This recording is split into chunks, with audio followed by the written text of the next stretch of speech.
শুধু জিহাদের নিয়তি বের হয়েছে এবং আল্লাহর কথাগুলা বিশ্বাস করছে, হ্যাঁ জিহাদ করলে এই লাভ, এগুলা জেনে সে বের হয়েছে। এই ব্যক্তি জিহাদের ময়দানে যাওয়ার পর আল্লাহ দায়িত্ব নিয়ে নেয়, হয়তো শহীদ বানায়া তাকে জান্নাতে পৌঁছায়া দিবে, না হয় প্রচুর গনিমতের মাল সহ তার ঘরে আল্লাহ তাকে ফিরিয়ে দিবে। সহিহ মুসলিমের বর্ণনা 1878 নম্বর হাদিস। قال رسول الله صلى الله عليه وسلم مثل المجاهد في سبيل الله كمثل الصائم القائم القانت بآيات الله لا يفتر من صيام ولا صلاة حتى يرجع المجاهد في سبيل الله। নবীজি বলেন, কোন ব্যক্তি নফল রোজা রাখে, নফল নামাজ পড়ে আর নামাজের মধ্যে ধারাবাহিক কোরআন তেলাওয়াত করে, কোন ব্যক্তি নামাজের মধ্যে আছে, নফল নামাজের মধ্যে কোরআন তেলাওয়াত করতেছে, আর লোকটা রোজা অবস্থায়, এক হলো সে রোজাদার, আরেক হলো সে নামাজের মধ্যে আছে, আরেক হলো সে আল্লাহর কোরআন তেলাওয়াত করতেছে, সবগুলাই গুরুত্বপূর্ণ। নবীজি বলেন, এই ব্যক্তি কোন রকম ক্লান্তিহীন ভাবে এই ইবাদত করলে যে সওয়াব, নফল নামাজ ধারাবাহিক পরে রোজাও রাখে আর তেলাওয়াত করতেছে, কোনো ক্লান্ত নয়, এই লোকটা ক্লান্ত হয় না। এই ক্লান্তিহীন নামাজ রোজা, ক্লান্তিহীন তেলাওয়াত করে সেই ব্যক্তি যেই সওয়াব পাবে, আল্লাহর রাস্তায় যেই মুজাহিদ, এই মুজাহিদ জিহাদে যাওয়ার পর ফিরে আসার আগ পর্যন্ত এই পরিমাণ সওয়াব আল্লাহ তার আমল নামায় দিয়ে দেয়, চলতে থাকে আমল নামায়। এটা মুজাহিদ যদি আল্লাহর রাস্তায় যায়। আবু দাউদের বর্ণনা 1449 নম্বর হাদিস। এই হাদিসের বর্ণনাকারী সাহাবীর নাম আব্দুল্লাহ ইবনে হুবশিগিল খাসআমি রাদিয়াল্লাহু তাআলা। তিনি বলেন, আন্না রাসূলুল্লাহ সাল্লাল্লাহু আলাইহি ওয়াসাল্লাম সুইলা আইয়ুল আমালি আফযালু ইয়া রাসূলুল্লাহ। নবীজিকে জিজ্ঞাসা করা হলো, হুজুর কোন আমল সবচেয়ে শ্রেষ্ঠ? নবীজি বললেন, তুলুল কিয়াম, লম্বা সময় নামাজে দাঁড়ায় থাকা, এটা শ্রেষ্ঠ আমল। শীতকালে লম্বা সময় একটু নামাজ পড়েন, তাহাজ্জুদ পড়েন, লম্বা সময় একটু দাঁড়ায় থাকেন শীতকালে, বলেন ইনশাআল্লাহ। 4 রাকাত সুন্নত একদম 3.5 মিনিটের বেশি লাগাবেনি না, কি বলেন? 4 রাকাত 4 রাকাত, প্রথম 2 রাকাত মনে করেন ঠিক মতো পড়ছে, পরে ইমাম সাহেব জামাতে দাঁড়াইবো, পরের 2 রাকাত পুরাই বুলেট শুরু হয়ে গেছে। কি ঘটনা কি? মুয়াজ্জিন সাহেব ইকামত দিছে, হের কথা হলো আমি এই 2 রাকাত যেমনি হোক শেষ কইরা ধরমুই হুজুর। পরে এ দেখবেন পাশে যারা আছেন, তখন দেখবেন প্রথম 2 রাকাত ঠিক ছিল, পরে ওই তৃতীয় রাকাতে মানে আমি বুঝাই, সুবহানা রাব্বিয়াল আযীম, এই বাক্যে সিন কয়বার? একবার। সুবহানা রাব্বিয়াল আযীম, সিন কয়বার হুজুর? একবার। সুবহানা রাব্বিয়াল আযীম, সিন কয়বার? একবার। এবার দেখেন, এর মানে উনি 3 বার সুবহানা রাব্বিয়াল আযীম বলেন, যেহেতু সু সু সু আর সিন তো একবার বাক্যে, এর মানে সু সু সু মানে 3 বার সুবহানা রাব্বিয়াল আযীম কমপ্লিট। এটা পাশে থেকেও শুনবেন না সময়, দেখবেন মানে কি আপনি সুপ কি এই বাক্যে যদি সিন তার যে 3-4 বার আছে তাহলে বুঝতাম আপনি একটাই বলছেন বাক্য, কিন্তু বাক্যে তো সিন একবার, এর মানে আপনি সু সু 3 বার বলা মানে আপনি সুবহানা রাব্বিয়াল আযীম 3 বার পড়ে ফেলছেন। এরকম পাশে দেখবেন, আল্লাহু আকবার, আল্লাহর সাথে তামাশা করেন, ফাজলামি করেন। তুলুল কিয়াম, লম্বা সময় নামাজে দাঁড়ানো বড় ইবাদত। ভাই নামাজ ধীরস্থির ভাবে পড়েন, জীবনে এই কাজটা খুব সুন্দরভাবে করবেন, বলেন ইনশাআল্লাহ। উযু করবেন সুন্দরভাবে, মসজিদে নামাজ পড়বেন সুন্দরভাবে, নামাজের সাথে কোনো আপোষ করবেন না। এমনকি আলোচক যারা আলোচনা করে, তাদের আলোচনা যদি মনে করেন আলোচনায় উঠাবে, তারা আলোচনার মাঝেও নামাজকে তাড়াহুড়া না করা, সফরে অন্তত আলাসরিন না আতইন, এটাও সুন্দর মতো পড়তে হবে। সুবহানা রাব্বিয়াল আযীম আলা, এটা সুন্দর মতো পড়তে হবে, কমপক্ষে 3 বার সুন্দর মতো পড়তে হবে। 1 মিনিটে 2 রাকাত যেন শেষ না হয়, বিষয়টা দিকে খেয়াল রাখুন। তো রাসূলুল্লাহ সাল্লাল্লাহু আলাইহি সাল্লাম বললেন, তুলুল কিয়াম, সবচাইতে শ্রেষ্ঠ আমল আল্লাহর কাছে লম্বা সময় নামাজের মধ্যে দাঁড়িয়ে থাকা। কিলা আইয়ুস সাদাকাতি আফযালু ইয়া রাসূলুল্লাহ, হুজুর কোন সদকাটা সবচাইতে শ্রেষ্ঠ? নবীজি বললেন, জাহদুল মুকিল্লি, কোন ব্যক্তি পরিশ্রম করে, কষ্ট করে উপার্জন করে যেই সম্পদ, এই কষ্টার্জিত উপার্জন থেকে যদি সে আল্লাহর রাস্তায় দান করে, সদকা করে, মাদ্রাসায় দেয়, তার এই সদকা আল্লাহর কাছে সর্বশ্রেষ্ঠ সদকা হয়ে যায়। রিকশা চালাইছেন, কিছু টাকা কামাইছেন, 5 টাকা সদকা করছেন, মাস শেষে বেতন পাইছেন, কষ্টার্জিত এই বেতন পাওয়ার পর ইখলাসের সাথে 5টা টাকাই কোনো অসহায়কে দিছেন, এই আমলটা আল্লাহর কাছে শ্রেষ্ঠ সদকা হয়ে যায়। তাইলা আইয়ুল হিজরাতি আফজালু ইয়া রাসূলুল্লাহ, হুজুর কোন হিজরত আল্লাহর কাছে সবচাইতে শ্রেষ্ঠ আপনার কাছে জানতে চাই। নবীজি বললেন, মান হাজারা মা হারামাল্লাহু আলাইহি, আল্লাহ যা হারাম করেছেন এই হারাম থেকে বেঁচে থাকা হলো আল্লাহর কাছে সর্বশ্রেষ্ঠ হিজরত। তাইলা আইয়ুল জিহাদি আফজালু ইয়া রাসূলুল্লাহ, হুজুর কোন জিহাদ আল্লাহর কাছে সবচাইতে শ্রেষ্ঠ। নবীজি বললেন, মান জাহাদাল মুশরিকিনা বিমালিহি ওয়া নাফসিহি, যে ব্যক্তি মুশরিকদের বিরুদ্ধে তার জানমাল নিয়ে লড়াই করে, এই জিহাদ আল্লাহর কাছে সর্বশ্রেষ্ঠ জিহাদ হয়ে যায়। এবার আল্লাহ নবীকে প্রশ্ন করলেন, ফাইয়ুল কতলি আশরাফু ইয়া রাসূলুল্লাহ, জিহাদের ময়দানে যারা শহীদ হয়ে যায় কোন শহীদটা সবচাইতে শ্রেষ্ঠ।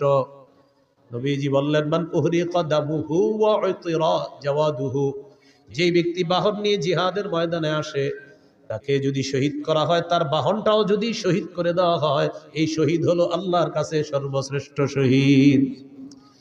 এটা হলো সবচেয়ে মর্যাদাপূর্ণ হত্যা।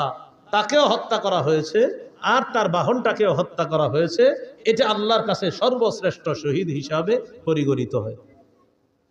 এই হলো আপনার জিহাদের ময়দানে জিহাদের ফজিলত। তিরমিজির বর্ণনা 1655 নম্বর হাদিস, 1655 নম্বর হাদিস। عن أبي هريرة رضي الله تعالى عنه قال قال رسول الله صلى الله عليه وسلم, নবীজি বলেন, সালাসুন হাক্কুন আলাল্লাহি আউনুহুম, 3 ব্যক্তিকে সাহায্য করা আল্লাহ নিজের উপর ওয়াজিব করে নেয়। বলেন তো কয়জনকে সাহায্য করা আল্লাহ নিজের উপর ওয়াজিব করে নেয়? 1 নাম্বার আল মুজাহিদু ফি সাবিলিল্লাহ, যে ব্যক্তি আল্লাহর রাস্তায় জিহাদের মধ্যে আছে তাকে সাহায্য করা আল্লাহ নিজের উপর ওয়াজিব করে নেয়।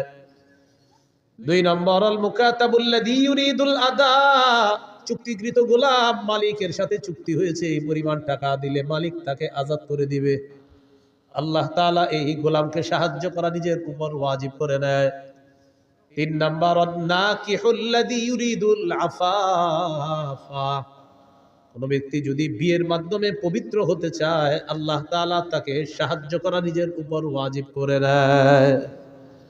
বিয়ের মাধ্যমে কি হতে চায়? পবিত্র। তো আপনার নিয়ত হলো আপনি বিয়ে করবেন, এই ওয়াজের পরে অনেকে গিয়ে বলবে, হুজুর আমি তো নিয়ত করছি বিয়ের মাধ্যমে পবিত্র হবো, কই টাকা পয়সা তো আসতেছে না।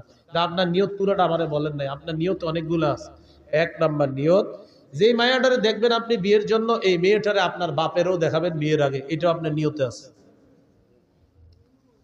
বলেন বালেগা হুবো বধূকে বলেন, আবার বালেগা হুবো স্ত্রীকে শ্বশুরের জন্য দেখা সম্পূর্ণ হারাম। তো আপনার নিয়ত এটা আছে, আমার আব্বা দেখবে, যাই হোক আব্বা দেখছে, যাই হোক সবাই দেখার পরে সর্বশেষটা কি? আমেরিকা দুলাভাই থাকে, দুলাভাই যতক্ষণ পর্যন্ত হা না বলবে বিয়ের ব্যাপারে, হা হবে না। তো সর্বশেষ কন্যা পক্ষের জানানো হবে আমার দুলাভাই আমেরিকা আছে, উনি হ্যাঁ বললে হ্যাঁ, কারণ বিয়েটা তো দুলাভাই করবে, এই জন্য দুলাভাই ছবিটা দেখবে, দেখার পর দুলাভাই যদি বলে হ্যাঁ, নির্লজ্জ আর বেহায়ার মতো নিজের বউয়ের ছবিটা বন্ধুদেরকে আর দুলাভাইয়ের কাছে পাঠাবে, এত বেহায়া আর বেশরম। তো দুলাভাই ছবি দেখে, দেখার পর দুলাভাই বলবে নাক কেমন, কান কেমন, চোখ কেমন, তারপর তিনি বলবে হ্যাঁ অথবা না, কারণ বিয়েটা তার দুলাভাইয়ের সাথেও হবে, তার সাথেও হবে। নির্লজ্জ কোথাকার, বেহায়া কোথাকার, হারাম কাজ করে আবার বলে উনি বললেই হবে। এইভাবে বলার পরেও অনেকের লজ্জা হবে না, দেখবেন অনেকে এখনো দেখেন পাঠাইতেছে মোবাইলে।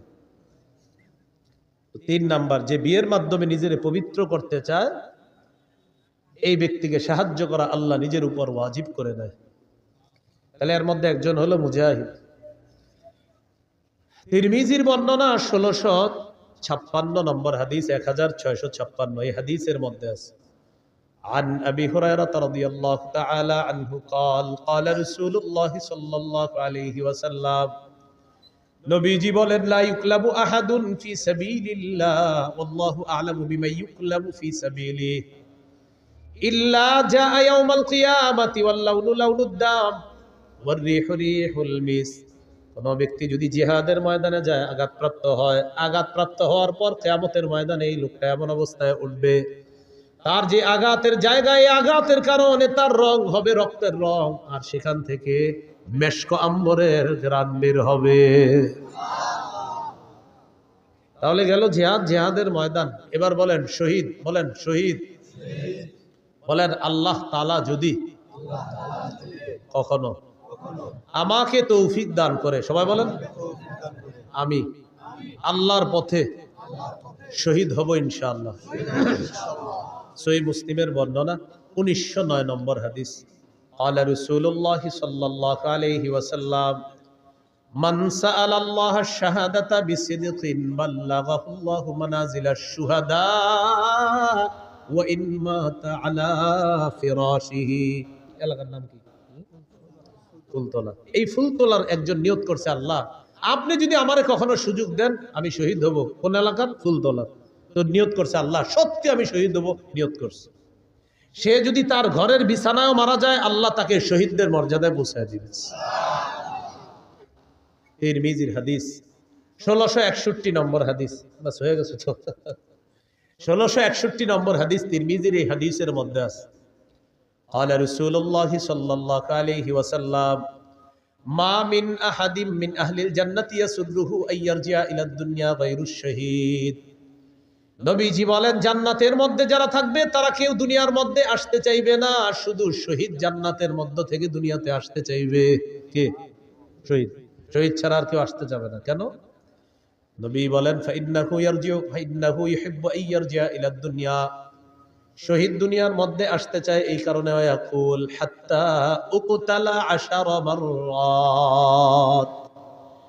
শহীদ দুনিয়ার মধ্যে আসতে চায়, এসে বলবে, আল্লাহ আমাকে তুমি আবার শহীদ করে দাও, আবার আমাকে জিন্দা বানাও, আবার আমাকে শাহাদাতের নসিব করো। মাবুদ তুমি আবার আমাকে জিন্দা করো, আবার শহীদ হওয়ার তৌফিক দিয়ে দাও। এইভাবে যদি 10-12 শহীদ হতে হয়, আল্লাহ আমি 10 বার শহীদ হতে রাজি আছি মাওলা। নবী বলেন, কেন জানুনি? মিম্মা ইয়ারা বিম্মা আতাহুল্লাহু মিনাল কারামা।